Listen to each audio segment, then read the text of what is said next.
Hello guys, কেমন আছো সবাই? আশা করি সবাই ভালো আছো। গাইজ, আজ আমরা বানাচ্ছি পলিশ।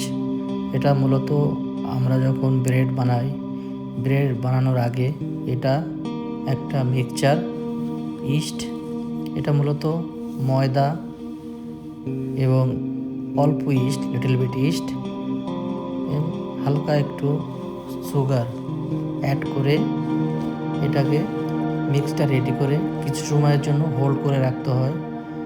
মূলত ইস্টটা অ্যাক্টিভ করতে হয়।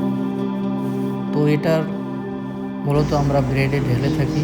ব্রেডের গুণগত মানটা ভালো হয়, এর ফ্লেক্সিবিলিটিটা ভালো হয়, শেলফ লাইফটা অনেক দিন যায়, কেননা এটার ভিতরে ইস্টটা আমরা কম ইউজ করি। তো মূলত এর কারণ, আর ব্রেডের কোয়ালিটিটা খুব ভালো হয়। দেখতে পাচ্ছ আমরা কীভাবে নিয়ে বানাচ্ছি। প্রথমত আমরা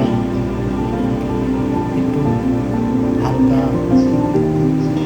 জল গরম করে তার সাথে দুধ ঢেলে হালকা গরম লিকুইড গরম, বেশি গরম করবো গরম, হালকা গরম করে তার ভিতরে হালকা একটু চিনি এবং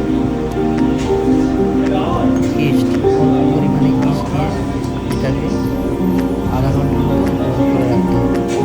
যখন দেখতে পারবে এটা অ্যাক্টিভ হয়ে যাবে, এটা বাবল তৈরি হবে, অ্যাকচুয়ালি এর ভিতরে গ্যাস তৈরি হয়, যেটা